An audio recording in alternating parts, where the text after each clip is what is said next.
Clenching his fist, the Lord of the Tower announced that everything would be done. With a grin on his face, turning to Theodore, Kurt spoke of the confidence that he would once again become the pride of all Melter. Clenching his fist, turning to the main character, Kurt stated that when going as part of the delegation to Elfheim, he must remember that all this happened thanks to him. After which, Kurt noted that from now on Theodore will receive the same powers as the Lord of the Pearl Tower, but only until the end of the diplomatic mission. Looking at the inspired protagonist, he asked him not to be afraid to express his thoughts. In turn, the main character said that he was Theodore Miller and would carry out the will of His Majesty. Placing a mug of tea on the table, Vince reported that there were currently only 93 top-ranking Manas in Mana Vila, adding that 71 of them had expressed a desire to join the delegation. Smirking, he noted that he wanted to invite 13 people, figuring that Theodore understood his circumstances. Turning his head towards Vince, the protagonist wondered if so many people wanted to go with them. Grinning, Vince stated that the place to which Theodore was invited is sacred, saying that the elves treasure it very much, and therefore entry is closed to other races, noting that the news about the opportunity to get there is, in fact, the very embodiment of the desire of magicians to explore unknown. With an alarmed expression on his face, the protagonist suggested that there was a commotion in the capital.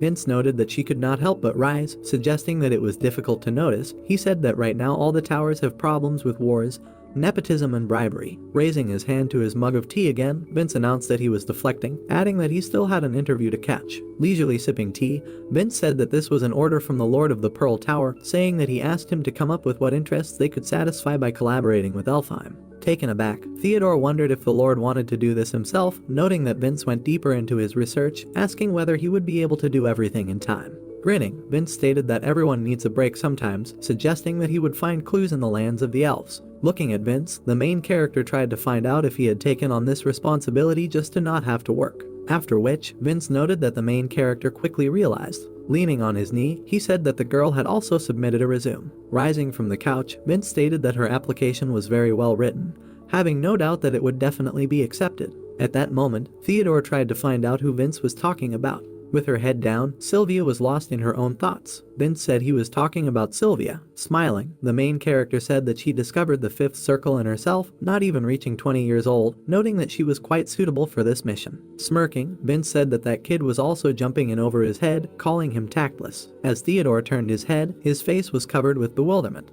Vince said it didn't matter, adding that he should just pray for his and Sylvia's luck. With a face full of incomprehension, the main character watched as Vince left the vastness of the room. Indignant, he wondered if he was being tactless. An image of an elf appeared in his head at the moment when he tried to find out if Alfred's supreme sensitivity was not enough, not understanding why Vince was doing this at all. Leaning on his arm, the main character announced that the Lord of the Pearl Tower himself would be part of the delegation. With a look full of attention, the Lord of the Tower continued to listen to Kurt's order. While in his thoughts, Theodore noted that on the one hand, he was an ideal candidate for the position of representative of the entire diplomatic mission, considering that there was nothing to worry about.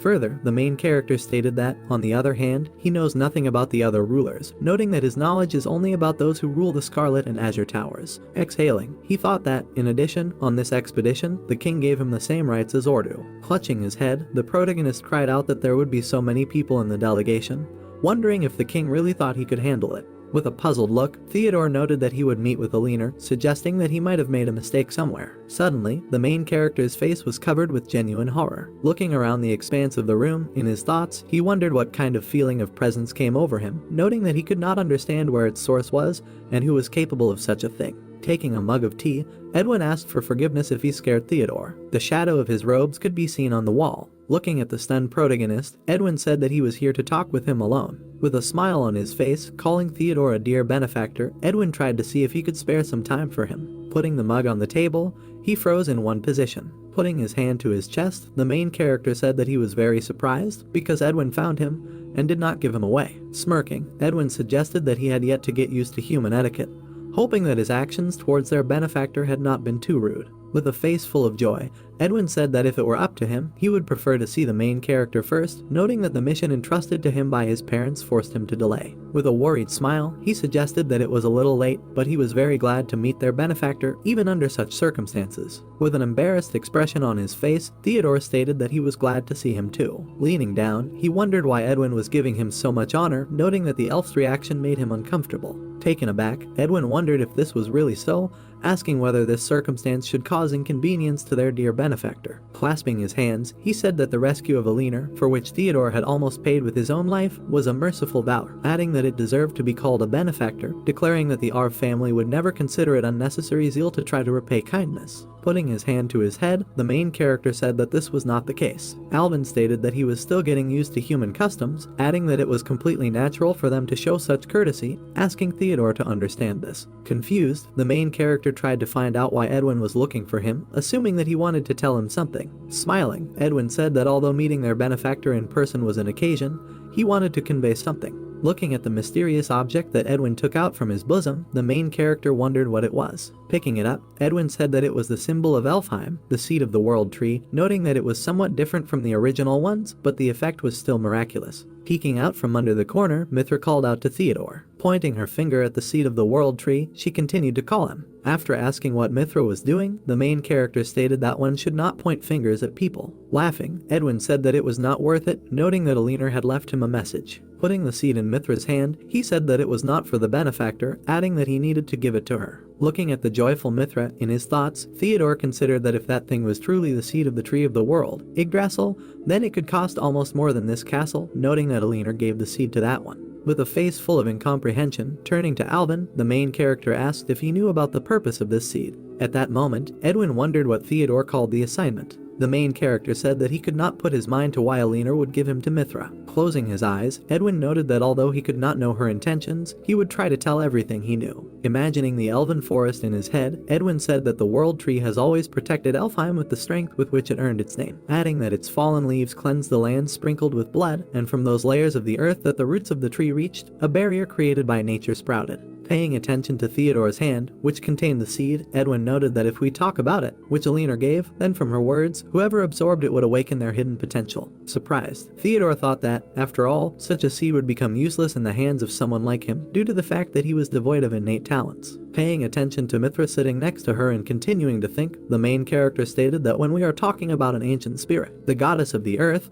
then this is a completely different story, believing that Alina wants to awaken her abilities. Looking at his hand, turning to Mithra, Theodore said that it was her gift. Mithra's face was enveloped in genuine delight. Taking the seed in his hand, Mithra asked if he could eat it. The main character wondered if she wanted to eat him. Mithra noted that it looked delicious. Smirking, Theodore said that since it was Mithra, she could do whatever she wanted with it. Thinking about this, the protagonist was amazed that she was drooling over the seed, suggesting that only spirits could sense it. Looking at the seed of the world tree, Mithra froze in one position, after which, putting half of it in her mouth, she tried to bite through it. The morning sky enveloped the expanses of the palace. The plot takes us to 4 days later, telling us that Orda, the Lord of the Pearl Tower, quickly, with unprecedented speed, appointed 7 members of the diplomatic mission, adding that preparations for departure to Elfheim began. Sylvia's gaze fell on Theodore walking in her direction. Smiling, she said that he needed to come to her. Looking at the main character who took Sylvia by the hands, Vince wondered if he was looking at anyone other than her. Turning his attention to the joyful Vince, Theodore noted that he had been expecting his arrival.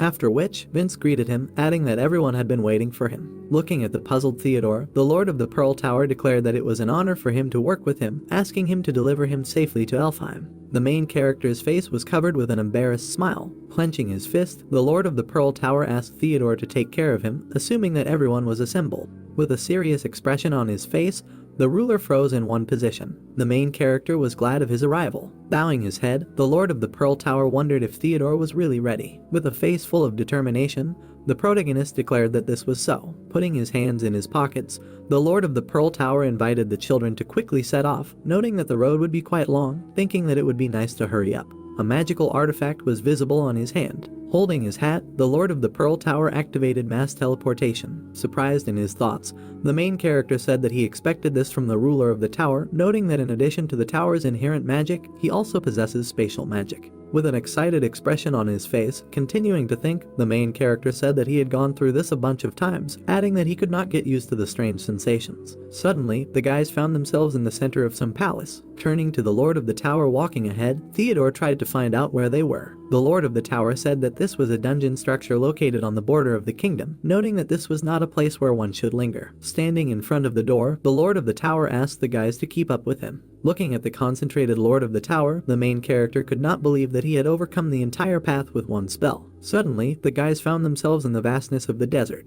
In its expanses one could see a lot of stone blocks and sand. Crimson Plateau, arid lands stretching for hundreds of kilometers. They are so wide and deserted that they are suitable as an arena for fighting the huge monsters of the Great Northern Forest. Continuing to walk through the territory that was shrouded in sand, turning to the Lord of the Tower. The main character tried to find out where the carriage they would ride on was located, noting that it would be difficult to cross this highland without a carriage. The Lord of the Tower said that it was not in the spirit to chew everything, asking the guys to put on the rings. After which, Theodore put on the ring, awaiting further instructions. His face was shrouded in anxiety and worry. A shadow fell on the ring on his finger. Putting his hand in his pocket, noting that everyone was wearing them, the Lord of the Tower announced that they could be pulled out. Turning his head, he stated that he had one thing to say before they left, asking the boys to stand where they were standing. From what he saw, Theodore's face was covered with genuine horror. The sand under his feet began to make strange sounds. Suddenly, mysterious creatures emerged from its depths. Baring his teeth in his thoughts, the main character wondered why space distortion occurs with every step. Continuing to think, Theodore noted that even though he was the Lord of the Pearl Tower, repeating again that he did not understand this. Many bursts of aura appeared in the raging desert. Looking at the back of the Lord of the Tower, the main character thought that in comparison with him, the manhawa would seem like a snail, not realizing how far he had advanced at once. With a serious expression on his face, the Lord of the Tower announced that they were to arrive at the Great Forest, asking everyone to prepare to set up camp when he stopped. A bright shining sun was visible in the sky. Looking around the expanses of the desert, the main character said that he had tried many times to track the flow of mana, noting that he could not say anything at all about the principle of operation of this spell. Looking at the back of the Lord of the Tower, Theodore said that his magic was sharply different from any other spatial magic and was on a completely different level. Crossing her legs, Veronica said that he should not worry about Orta, adding that he was much more competent in matters of escorting her. After which, the main character wondered whether he was more capable of being the mistress of the tower. With a serious expression on her face, Veronica stated that this was so, noting that if they had gone head to head, she would have won, adding that if Orta decided to run away, he would not be caught. Veronica said that in a situation where it is not necessary to win, such maneuverability is more like cheating. Looking at the Lord of the Pearl Tower, she reported that in the last war, he managed to break through the combined attack of 3 sword masters, asking Theodore to imagine this, wondering if such a person could live up to the usual standards. Surprised, the main character noted that no matter how fast he was, asking if it was possible. Smirking, Veronica stated that the Lord of the Pearl Tower was perfect for this mission, asking Theodore not to worry about it. Powerful gusts of wind fluttered the scarf that was around Orta's neck. In his thoughts, the protagonist stated that at first he did not believe Veronica's words, noting that he was now beginning to understand their essence, considering it unsurprising that the swordsman did not know what to do when faced with magic of this kind. Looking around the expanses of the desert, the Lord of the Tower froze in one position. Continuing his thoughts, Theodore reported about high-level spatial sorcery, which can only be mastered by someone who has at least 6 circles, adding that if he could learn how to use it, then it would definitely be useful to him. Looking at the vast borders of the desert, he declared that in order to reach the 6th circle, he needed to develop more abilities and achieve overcoming the next wall. Having stopped, Orta said that they would set up camp and stay here for the night. Squatting down, he said that tomorrow morning at sunrise they would be on the threshold of the Great Forest, asking the guys to get ready to pitch their tents. After which, Theodore began to drive a stake to install it. Some of the guys were cooking. Taking out a ladle, he tasted the contents to see if they were done. Turning to his team, the main character noted that they were all surprisingly quite fast, surprised that they managed to settle here so quickly, suggesting that he did not really help. Smirking, Vince said that this would be a new experience for Theodore. Looking at the embarrassed main character, the man noted that this is always the case in youth. Someone from the team asked him not to worry, offering to take a cup. He didn't care what the point was, saying that when you're in the open air it's always better to have a full stomach. Taking the man by the shoulder, the guy noted that he was doing a much better job than him. Hearing this, the man wondered if he wanted to bet, crying out that they didn't know how fast he was in his prime. Paying attention to Theodore, who was laughing, someone asked the guys to stop fiddling around and eat the roast.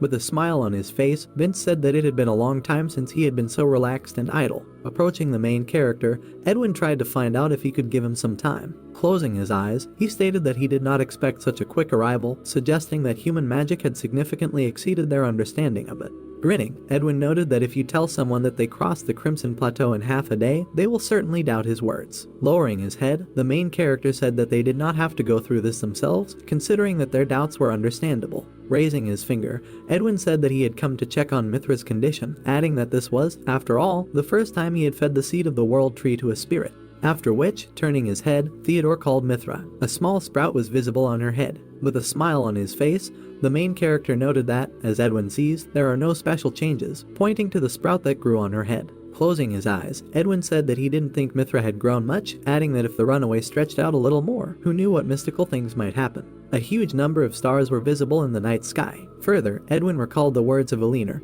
who said that when they entered Elfheim, Mithra's abilities would manifest themselves naturally. A light haze could be seen across the expanses of the desert. Leaning on his arm, the main character thought that being the only one who slept in such comfort embarrassed him a little. Looking around the tent, Theodore thought that he wanted to join Vince on night guard, saying that he and the owner of the White Tower were relieved of duty after sunset, reporting unusual treatment. Opening her eyes slightly, Mithra tried to find out what was the matter. Smiling, the main character asked her not to worry. Having covered her with a blanket, the main character asked her to lie back down. The sprout on her head was enveloped in a mysterious glow. Suddenly, jumping out of bed, Mithra froze in one position. From what he saw, Theodore was shocked. Taking Mithra by the shoulders, the main character began to beg her to wake up. A mysterious glow continued to emanate from the growth on her head. Baring their teeth, the crowd of monsters let out a piercing roar. Their horde was on the mountainside. Suddenly, Theodore's face was enveloped in genuine horror. Frightened, Mithra tried to find out if he was okay. Lost in his thoughts, the protagonist wondered what it had just been, noting that it seemed to him, or that the creatures from the great forest were heading straight towards the camp.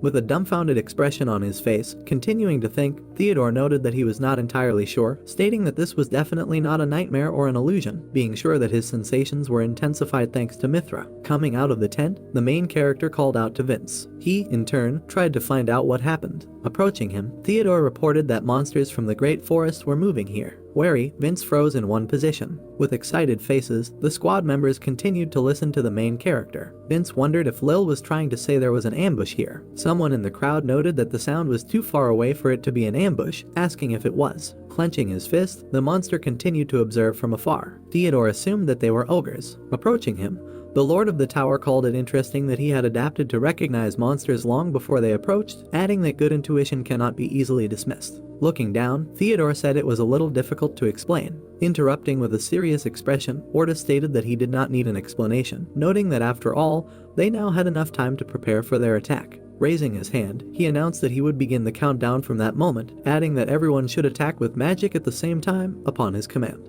Looking at the guys getting ready for battle, the Lord of the Tower began counting down. Taking her magic staff in her hands, Sylvia froze in one position. Theodore's face was full of determination. The moment the Tower Lord shouted about the start of the battle, the guys formed a powerful surge of aura. After finishing their technique, a huge hole appeared in the mountain. Near the mountainous area there was an echo that arose after the attack of the guys. Flame tongues enveloped the impact site. From what he saw, the main character was shocked. With an image of the place where the monsters were in his mind, Theodore wondered if they had wiped out a horde of them with one blow, noting that if they continued at this pace, they would be able to get by without any casualties. Standing behind the guys, Edwin called their attack amazing, adding that he would lend a helping hand. A cloud of shining aura began to form in his hands. Having folded his hand into a seal, turning to Alis, Edwin asked him to bestow him with an arrow, after which, having created a magic bow, he prepared to shoot. Having released a magic projectile, Edwin froze in one position. Colossally powerful mana continued to emanate from his projectile. The group of magicians was shocked by what they saw.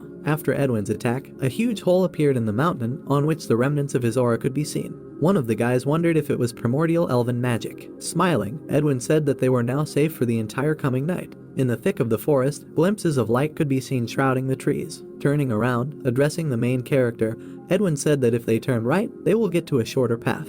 After which, Edwin tried to find out if Theodore wanted to test his detection skill. In his thoughts, the main character said that because of the skill with which he discovered the night of monsters sneaking towards them, he suddenly took the role of a guide during the operation. Holding Mithra sitting on his shoulders, continuing to think, Theodore noted that it would be more correct to say that it was not he who took this role, but Mithra's, saying that he was counting on her. Leaning on the main character's head, Mithra tried to yawn. Concentrating, she began to explore the area. Surprised, Theodore thought that the left of the path was clear, not understanding what was on the right. Looking at the creatures standing on the slope, the main character wondered who they were, suggesting that they were wolves. Turning his head towards Edwin, Theodore asked if among the local fauna there were wolves with a horn on their forehead, noting that they should meet such in 3 kilometers if they went to the right. Putting his hand to his chin, Edwin suggested that Theodore was talking about thunder wolves, saying that it was better not to mess with them, adding that if they noticed them, problems would arise. Smirking, the Tower Lord wondered if they were really so dangerous that they needed to escape. Laughing, Edwin stated that monsters are not scary in battle, saying that he avoids them because of the sound.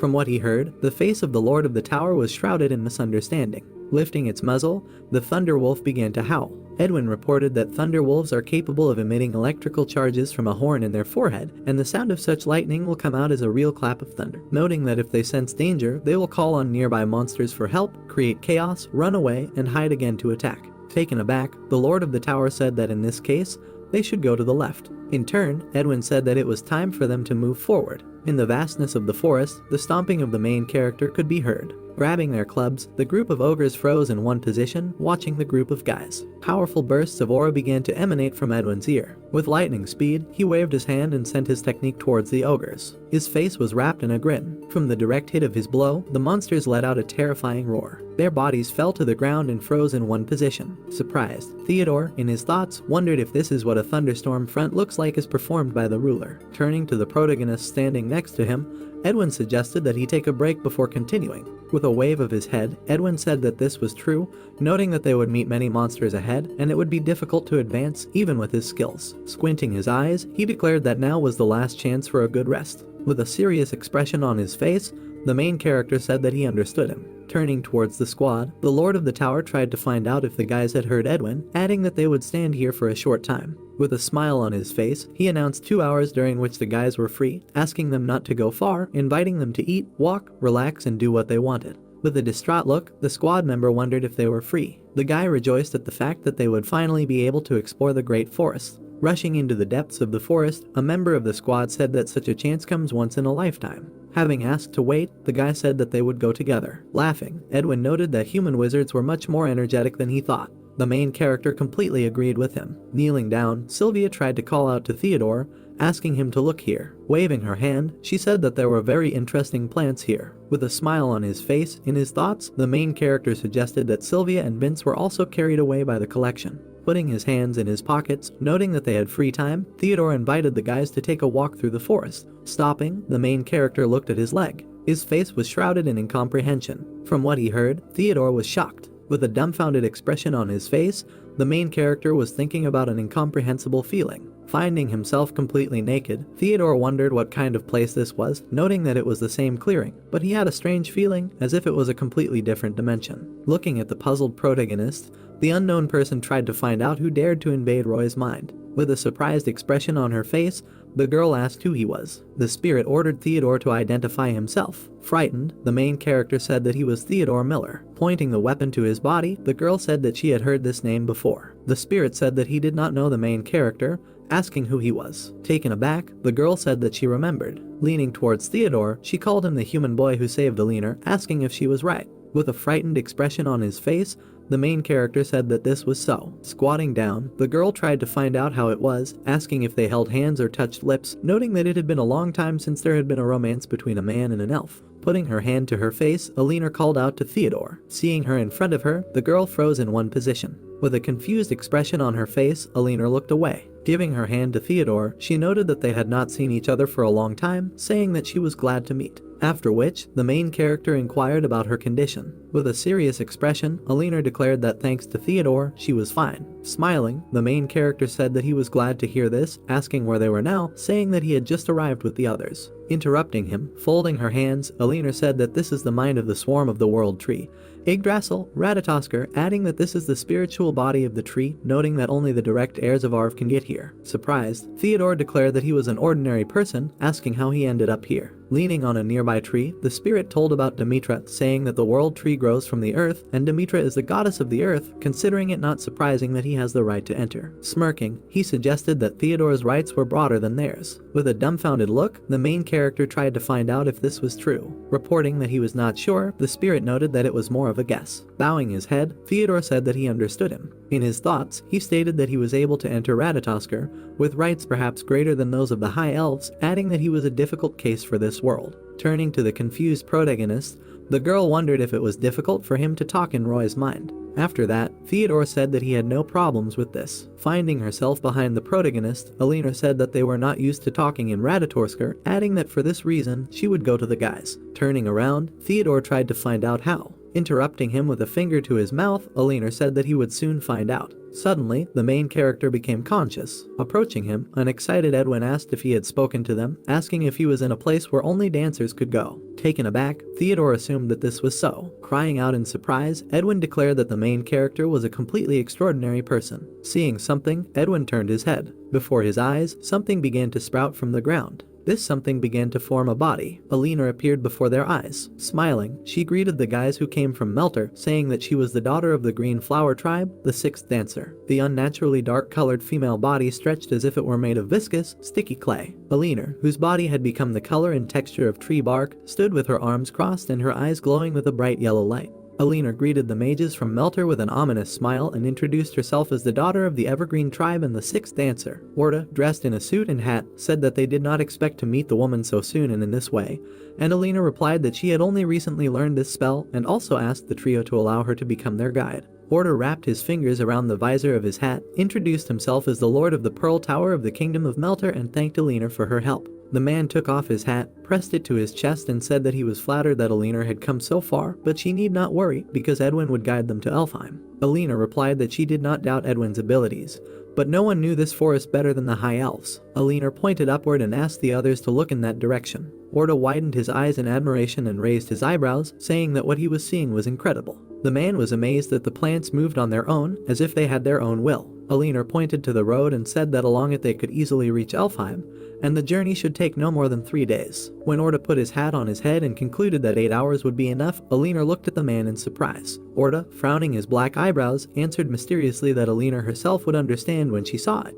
In Elfheim, there was a greenish fog among the tall buildings. In one of the buildings, someone's loud voice was heard, whose owner was horrified that the delegation had already arrived. The high elf named Erisa sat with one leg crossed over the other, feeling ashamed that she would not meet the delegation. Alucard, resting his chin on his wrist, replied that their reputation as high elves and elves in general would suffer if they let Erisa go. When Erisa laughed and asked why Alucard was flattering her, the young man shouted that he didn't do it. An elf named Lumia, dressed in a long white dress with a cloak, told Erisa and Alucard to calm down because they were not here to quarrel. Lumia said that they needed to discuss issues regarding the problems that had recently arisen, and first they needed to decide how they would welcome guests who came from distant lands. Erisa leaned back in her chair, put her hand on the back of her head, apologized and said she wouldn't do that again. Lumia reported that the delegation was already here. An elf named Alina with a high ponytail said that they needed to immediately provide housing, and then return Edwin to his post, as well as arrange and allocate several guards for the guests. Everyone present agreed with Alina's proposal, raising their open palms up.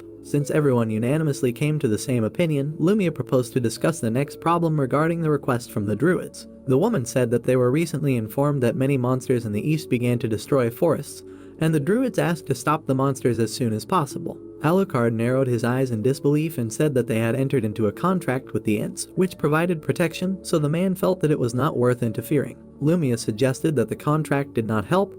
They have a huge number of casualties. Right now, almost 20% of the Ents have died in the eastern part of the forest, so there is a chance that among the monsters there are those who use fire magic. Lumia silently looked at Alucard and Erisa, who decided that if they sent a guard, it would definitely not be Edwin, because he needed to rest. Lumia said that they would now discuss the request from the head of the Lion tribe, Orlando, because, according to him, someone outsider had invaded the clan's territory. The woman's look looked lost as she said that they are trying to figure out the suspect, but he escapes every time, and Orlando believes that it could be fairies, which is why he asks the elves for help in catching them. Erisa shrugged her shoulders and grimaced, saying that Orlando wants too much, and in fact, it's not a stone lion, but an ordinary cobblestone. When Erisa said that Orlando would accuse his neighbor and execute him if he himself fell out of bed in the middle of the night, and then suggested that they ignore the man's request, Alucard angrily shouted that elves do not make decisions based only on emotions. The man with a stern expression suggested putting this problem aside and sending several investigators to their tribe, and if they didn't find anything, they would simply go back.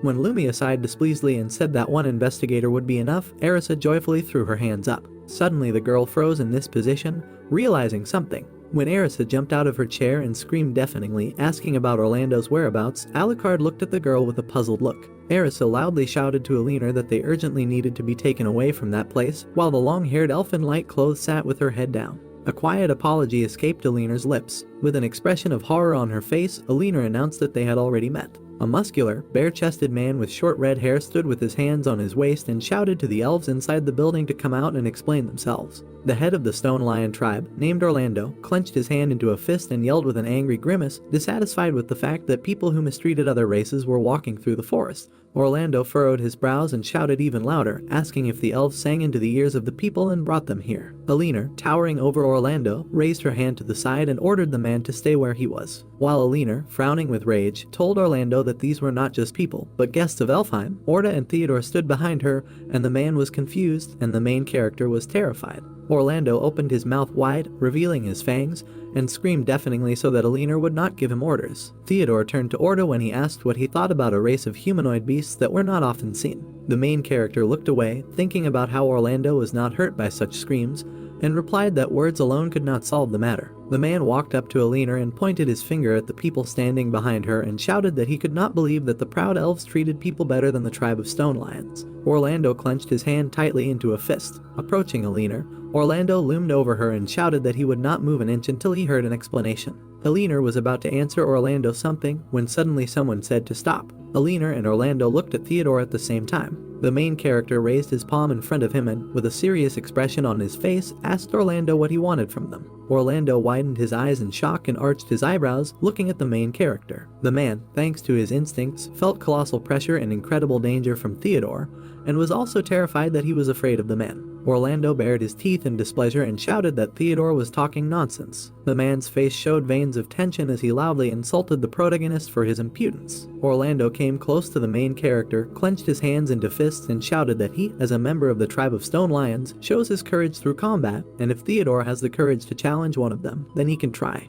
Orlando screamed shrilly so that Theodore would then expect a hail of blows. The man swung his fist towards the main character and shouted that everything was fair. Standing in the middle of the rising dust, Theodore looked at Orlando and without a single emotion on his face repeated his words about the hail of blows. The man stuttered when he confirmed that the main character had heard everything correctly, being stunned that Theodore was not afraid of him. The protagonist, with a gloomy expression on his face, called Alina, informing her that Orlando himself had proposed solving the problem with a few blows. Alina's eyes widened and her lips pursed, saying that everything said here would be witnessed by them in Elfheim. Then Alina looked at Orlando with fury on her face and sternly asked him if he would not return to this if he had already voiced it himself. Orlando, with the sweat of excitement running down his face, shouted in a trembling voice that Alina was right and that there was nothing that could not yield to his fists. The protagonist poked his chest with his thumbs and said that he would let the enemy make the first move, so Orlando could attack as soon as he was ready. Orlando, offended that a non-entity like this loud-mouthed wizard would look down on the valiant chief of the Stone Lion tribe, clenched his teeth angrily. The man, his face twisted with raging rage, raised his fist and shouted that there was nothing human about Theodore. Orlando struck the main character in the stomach, but he did not move while the sound waves from the attack passed through space. Orlando's fist froze, resting against the protagonist's muscles. The leader of the Stone Lion tribe was amazed and looked at Theodore with red eyes wide in shock. After a short silence, the protagonist mockingly asked if this was all Orlando was capable of, and added that the man's hands were weaker than expected. Theodore grinned sinisterly and furrowed his brows, saying that now it was his turn to attack. Orlando screamed in shock, because it was inconceivable to him that the blow of his fist could not damage his opponent. The main character wasted no time and was already cutting the air with a clenched fist at lightning speed. The next moment, Orlando was knocked off his feet and flew into the air with a deafening sound. When Orlando crashed into the bottom of a tall building, a thick fog of dust and sand rose up around him. Orlando doubled over and groaned heavily, coughing up fresh blood from his throat. While the leader of the Stone Lion tribe was struggling to his feet, someone said in a mocking tone that Orlando did not know his place and was attacking Theodore, so he received a well-deserved punishment. The main character dusted off the sleeve of his brown clothes while Alina watched the young man. Alina smiled proudly and said that she would now continue to guide Theodore. The dust from that short fight still hasn't settled, and people still haven't stopped talking about Orlando, who doesn't even know how to use aura and relies only on his body for everything. The main character, dressed in light clothes, looked into the fog outside the window and said that Orlando did not have any special skills, and now Theodore understood why the existence of the Beast People race on this continent was hidden. Gluttony, looking at the main character with round eyes, told him not to find fault with them so much, because there was a reason for their deplorable situation. When Theodore, surprised by the awakening of the magical grimoire, asked what the reason was, Gluttony replied that the information available to the main character and the information hidden from him are closely intertwined, but thanks to his curiosity, the veil of secrecy can be lifted. The magical grimoire said that the leader who united all the beast people, the werewolf King Fenrir, died in the arms of someone from his retinue. When Theodore frowned and said that he didn't know about such details, Gluttony smiled, not at all surprised by this. The magical grimoire spoke about an amazing forest, about the world tree, created thanks to the power of the Arves, and about the kingdom of demons, which became a refuge for the fallen race. Gluttony stuck out his long dark tongue and said that he could smell the grimoire that he was missing so much, so he would never be bored in this forest. The main character tensed, and a drop of sweat appeared on his cheek when he asked if there were grimoires in the great forest. The magical grimoire confirmed this with a wide smile and bulging eyes and explained that these fluctuations cannot be confused with anything. Gluttony said he felt the power of the grimoire that ended Ragnarok, the war that ended the Age of Myth. Gluttony remembered the great magician who burned the firstborn world tree, and the grimoire that Surt held in his hands. The magical grimoire said that this red book with a black and yellow circle on the cover was called Levantine. The system reported that Levantine's grimoire belonged to the mythical class, and more information about it was not known. Theodore realized that this grimoire was equal in level to the Song of Death, because the grimoire that created the Elder Lick from the ghost in 3 months was the same. The main character widened his eyes, thinking that that grimoire not only captured the entire world in prosperity, but also the burning of the world tree. Although Theodore made such conclusions by looking only at the description, so Levantine could be much more destructive than the Song of Death. The main character, remembering that Gluttony senses Levantine's presence, asked where this grimoire is now. Gluttony replied that he didn't know because Levantine was too far away and showed his strength for only a split second, so it was lucky that Gluttony managed to identify him at all.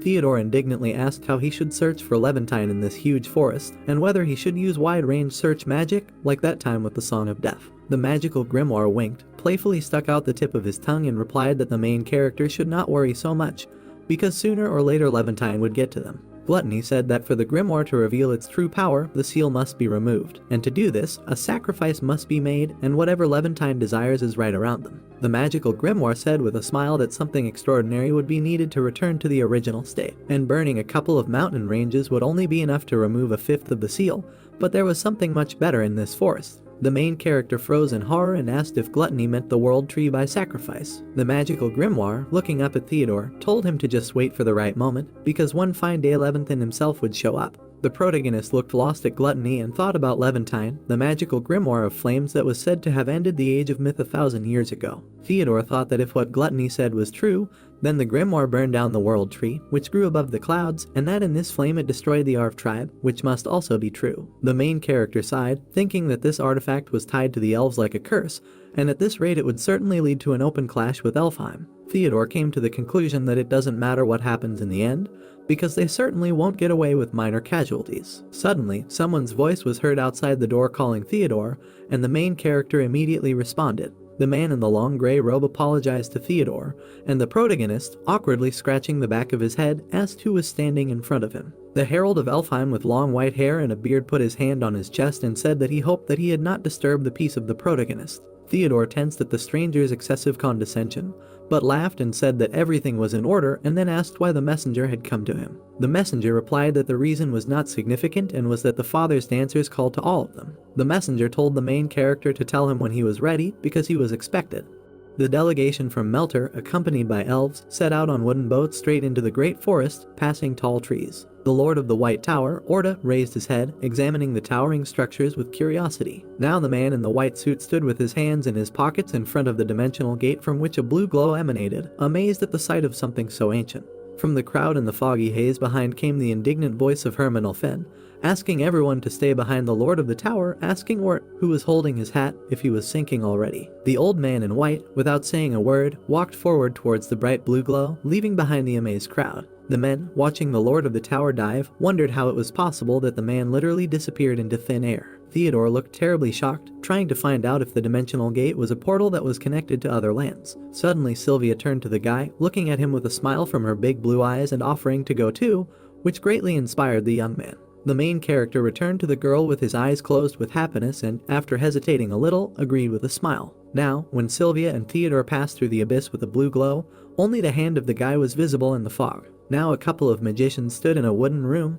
The girl's face expressed concern, and the brunette, closing one eye and putting his hand forward, looked somewhere up. The guy and the girl tried to understand where they were, looking at the space of the room with a glass ceiling, covered with a foggy haze, and Theodore realized with bewilderment that the gate had actually been moved to another kingdom. An elf with short white hair slicked back appeared in front of the guys, who greeted travelers from Melter with good nature, sincerely welcoming them to Elfheim. Opening his eyes and raising his index finger up, the fair-haired, pointy-eared man declared with enthusiasm that from now on they would be not just friends, but brothers who shared both sorrow and joy. I respectfully take off my hat from my bald head, the Lord of the White Tower, or to thank the descendants of the Arves for their warm welcome, pledging on behalf of all those who arrived in Elfheim to abide by the rules of the forest during their stay, thereby proving that they are worthy of this kinship. To this, the elf extended his hand forward with a slight chuckle, asking everyone to be his guests, and make themselves more comfortable, for which the old man in white thanked him again, while Theodore and Sylvia, meanwhile, simply stood in a stupor. The elf glanced at the guests with a slight good-natured grin, asking them to begin if they wanted to discuss something. Looking up at his towering interlocutor, the old man said that first of all they would like to talk about trade with Elfheim. The elf closed his eyes and held his chin with a smile. I inform you that they also wanted to talk about this, because artifacts brought from Melter are widely used in their country, and if the kingdom diversifies the selection of artifacts, then Elfheim will do the same as a sign of gratitude. Putting his hat back on his head, Ordo lowered his gaze and timidly said that in addition to this, they would like to increase the volume of medicines and pure raw materials imported into Melter by about 3 times. One of the elves sitting in the hall at a table on a bench also joined the conversation, deciding that this was a great idea. While the blonde guy spoke, Theodore glared at him with a curious look, because the elf's voice seemed familiar to him, since most likely it belonged to one of the high elves that the brunette had seen in Ratatoskr. But that chatty elf was not here. Suddenly, in the hall, illuminated by sunlight from the roof, a disembodied entity began to appear right under the dome, desperately asking for help and attracting the attention of all the gathered elves. One of the pointy-eared men, with bewilderment, recognized the queen of the dryads in the emerging creature, and the other, furious, shouted at her, asking if she somehow dared to use the ways of Ratatoskr without their permission. The girl under the ceiling in the form of a translucent spirit apologized to the elves for this, declaring that the matter was urgent. Glancing pitifully at the crowd, the Queen of the Dryads said that the eastern forest was in danger. Theodore, hearing this, thought anxiously about one thing. The guy attributed the disasters of the eastern forest to a flaming giant of colossal size, created from rock. Slightly closing his eyes, the main character coldly asked Gluttony whether it was Levitane. Looking at its owner with round eyes, the magical grimoire confirmed his guesses, adding that in its second form the monster is a fiery giant. Gluttony stated with concern that if 2 more seals were removed, the barking giant would turn into a monster that even a master would not be able to cope with. But now Levitane is at the 2nd stage, which means that there is still time. I look around at the perplexed elves in the hall. The main character decided that the most difficult thing would be to convince the locals to act, to which Gluttony said that in this case the young men had better hurry up, because if the giant takes on the 3rd form, then it will be impossible to cope with him. The magical grimoire continued, explaining that the 1st form of the monster, known as the fire beast, breathes out flames, the 2nd form is the flame giant, and if the original fire were to reincarnate, it would take on this exact form. The first 2 stages are themselves a massive disaster, but in compared to the 3rd and 4th, they are nothing. Gluttony also said that in his final form, Levitane becomes a dragon, the strongest living creature, like a grimoire that has released all its power. However, being away from the forest, it goes into hibernation, and after these words, the grimoire came to the conclusion that something is wrong here. So Theodore looked at him wearily, asking if everything could really be a setup. The grimoire, with a carefree look, replied that this was not excluded, but if this was so, then the organizer was a very stupid person. Gluttony explained that Levitane will move from the 2nd stage to the 4th, and then even the heavens will not help, and the current era will come to an end, and the one who started all this has doomed himself to death. Suddenly, a male voice screamed heart-rendingly,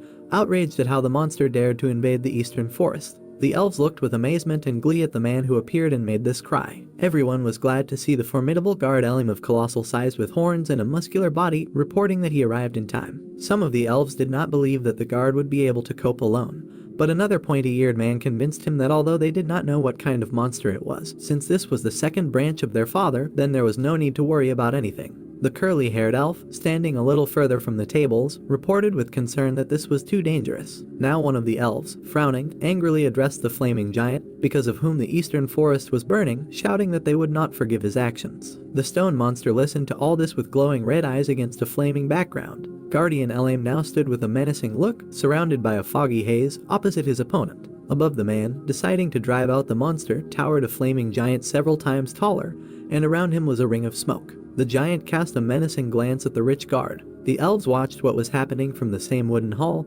concluding with amazement that Elim was really strong. The guard, being in the eastern forest in front of the enemy, raised his weapon with a menacing look. To stop the burning of the forest, LM used freezing magic on the flaming giant, forming a snow whirlwind. Now a monster of colossal proportions threatening the forest was encased in a block of ice. Suddenly, the forest began to slowly fill with heat again, and the flaming giant was able to completely melt the ice wall, which is resistant to most monsters, which greatly worried the guard Elaine. The dark man with horns shouted furiously, now realizing how powerful the monster in front of him was. The flaming giant's gaze became even more menacing than before when the guard started talking about killing him. A curly-haired elf from the hall screamed in alarm, heart-rendingly asking guard Elaine to stop and retreat immediately. Meanwhile, on the battlefield, fiery circles began to emanate from the wishing giants, shaking the space around. The horned man kept his eyes on his enemy, wondering why his fire did not die out. As the flaming giant towered over Guardian Elim, he shockingly concluded that his elemental magic was not working against him. While the elves from the hall gloomily watched the unequal battle, the pointy-eared man seriously turned to curly-haired Nania,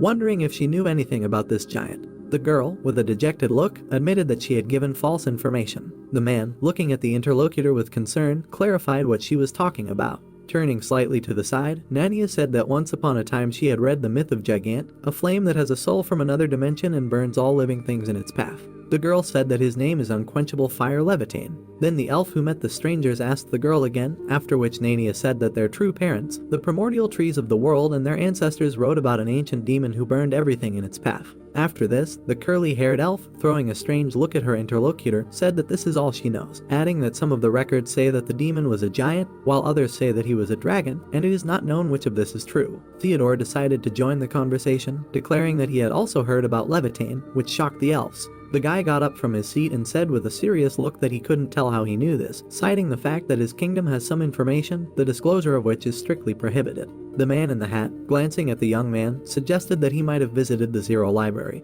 and the shaven guy behind him with a thoughtful look agreed, concluding that the brunette had been entrusted with a national treasure. Frowning and grinning, the main character with a sly look thought that it was unlikely that anyone would believe such a bluff, but it would be nice if they at least took it into account. He looked at the men discussing, thinking that until you personally get into the Zero Library and read every single book, it will be impossible to refute his statement. Nania, looking up at Theodore, said that even though he saved Mrs. Aliner, it was hard to immediately trust a stranger, and offered to talk through Ratatoskr, where lies are prohibited. Long-haired Aliner stood up when she heard the proposal and indignantly called out to the curly-haired elf, and the main character had already agreed to her proposal. The elf rescued from the recent past above looked at the guy behind a restless gaze. The same one, calmly closing his eyes, assured Alina that everything was fine, because there really was no better way to prove one's honesty. The guy opened his eyes, being in Ratatoskr with his astral body. The wooden hall where all the elves had gathered was now illuminated by rings of blue glow, and Theodore began his speech that the flame that burned the original world trees was Levitane, adding that if it continues to consume the forest, it will pass into the next form, because, according to the records, this monster grows by devouring trees.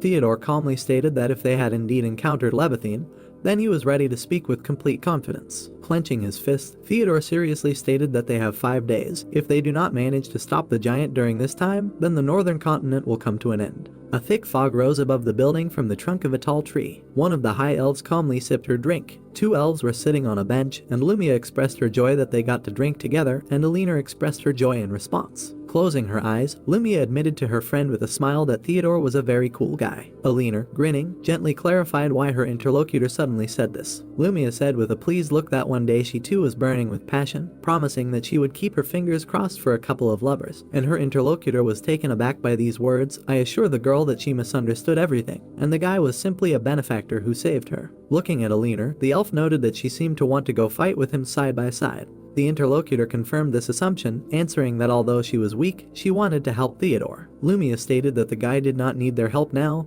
adding that the dark-haired elf Alucard would help him. There was also a saucepan and ladle on the grate, and Lumia concluded that her friend had not yet mastered the space and could not summon the elemental overlord. Moreover, Alucard and Alice were already on their way, so all that remained was to support the heroes from here. Sipping her drink with pleasure, the elf told Alina that there was nothing wrong with worrying, but now was the best time to pray. The girl suggested praying for the great forest, for the ancestors, and for the guy her friend was thinking about, to wish him good luck. Feet and boots moved quickly along the forest path, raising clouds of dust into the air. The elf running after Theodore informed him that Alice, following his instructions, encountered Levitain and summoned the elemental air lord, who created a vacuum around the demon. Without slowing down, the guy glanced at the elf next to him and asked if he could ask about the results. The pointy-eared blonde man stated that it wasn't that bad, the fire had died down, and the demon had definitely slowed down, regretting only that he had not been able to completely stop the spread of the flames. Levitain's flame is more powerful than the fire of their world.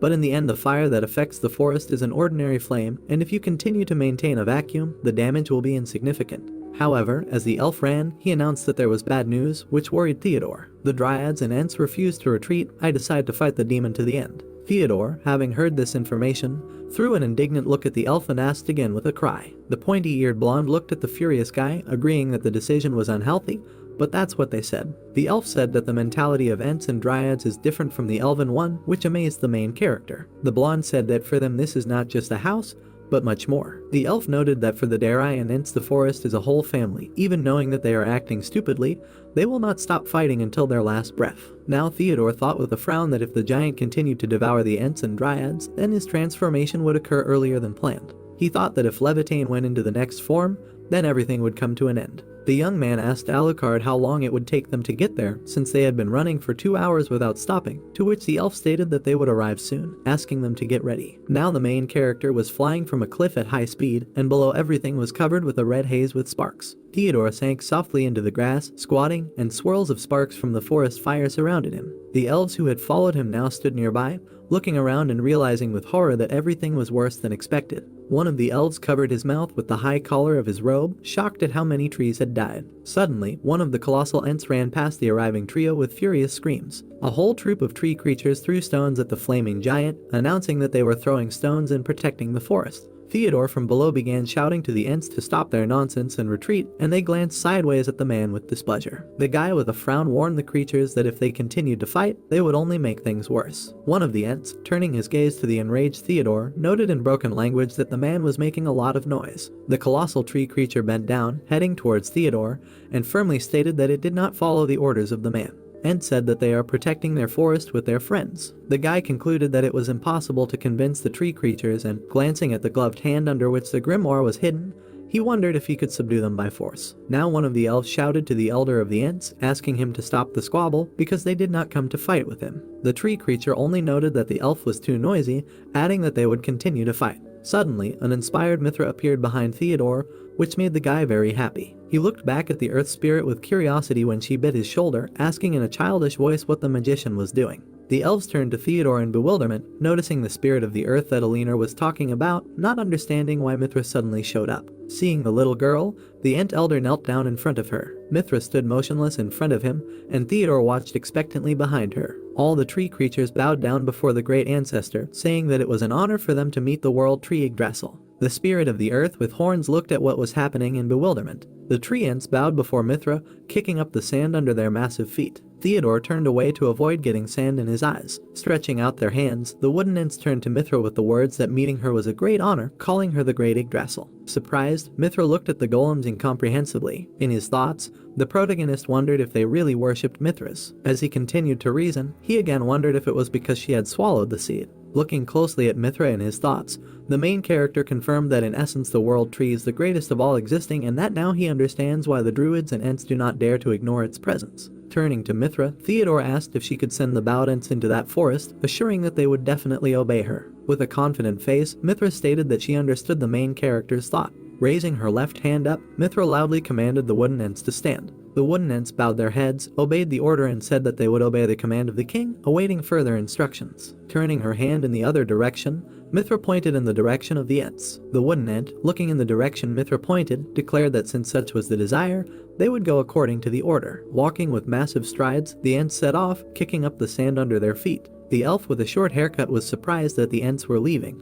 The elf with the long hair added that Mithra managed to force the stubborn ents to retreat with one word. With a joyful face, Mithra boasted that she had succeeded. The main character, with the same joyful face, praised Mithra, adding that she is the best. Looking into the distance at the departing ents, Theodore noted in his thoughts that with the help of Mithra they managed to send the two races to safety and that they had finally approached Levitain. A barefoot figure appeared behind the heroes. Having greeted everyone, Arisa said that even though it was still bright here for the evening, she was glad to see everyone in any case. Rising to the heroes, Arisa announced that, as she had been ordered, she had created a vacuum around Levitane and invited them to see for themselves. With a smile on his face, Theodore thanked the elf, thinking that she must be tired, but nevertheless she was still holding up well. Recalling the past, the main character said that the vacuum created by Arisa is the space of the elemental spirit Sylph, which she summoned, adding that combustion is almost impossible, but nevertheless it will not stop Levitane, but will only delay it for a while. Looking at the barrier from the vacuum, Theodore asked Arisa how long her vacuum would last, to which she replied that most likely the barrier would last about 10-15 minutes. After this time it would be much more difficult for her to contain Levitane.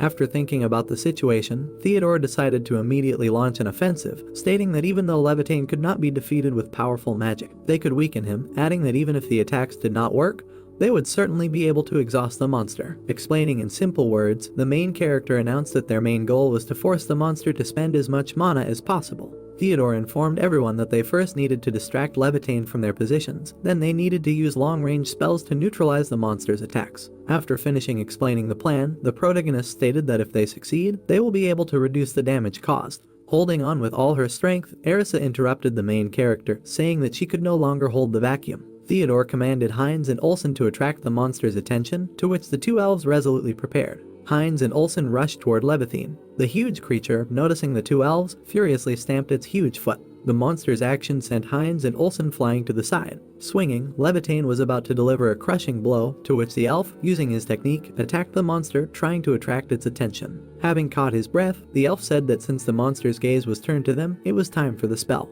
A cloud of energy glowed in the hand of the second elf, which subsequently led to the use of the Cell of Vortex's spell. Spreading his arms to the side, the elf managed to imprison the creature in a cage. Covering his face with his hands, the male elf stated that even though it was Levitane, even he could not get out of the cage of vortexes.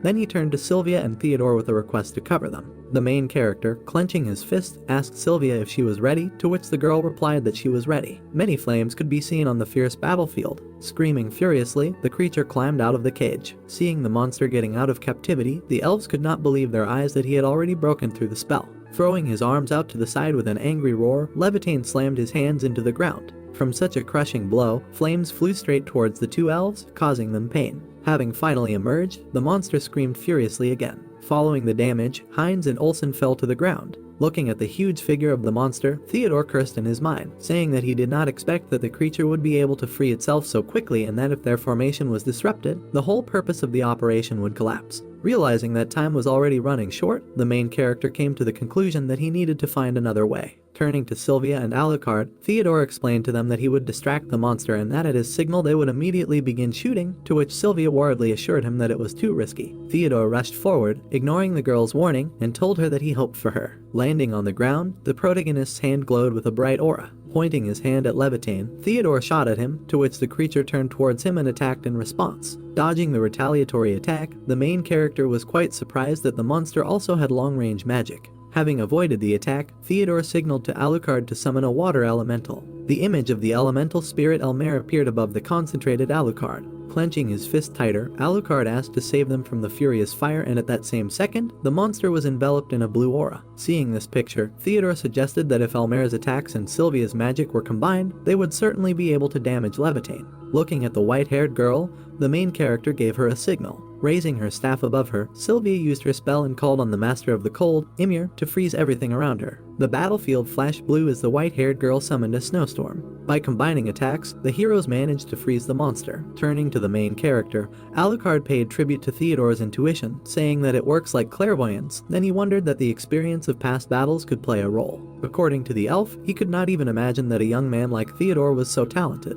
Wiping his sweat, the protagonist stated that before this he had only calculated their attacks according to the enemy's abilities. Looking at the frozen monster, Theodore said in his thoughts that it might seem like they could celebrate victory, but that was not the case at all. The protagonist didn't know how long they would last in the cycle of holding and attacking. He guessed it could be 30 minutes. Theodore's thoughts were interrupted by an ominous feeling. Suddenly, the ice that enveloped the creature began to crack and the monster emerged again with a furious scream. The monster's roar caused a flash of momentum that swept away everything in its path. At the last second, the elf managed to put up a magical shield, protecting Sylvia and Theodore. Holding up his shield, he said that if he had been even a second late, everyone would have turned to ashes. Theodore, looking at the blazing battlefield, wondered what kind of hell this was. In his thoughts, the main character announced that the third form is only intermediate in the process of transition from the second to the fourth. Continuing his thoughts, Theodore thought that they could stop the monster's transformation into its next form if they prevented the number of victims from increasing. With a serious expression on his face, the main character thought that he had finally arrived.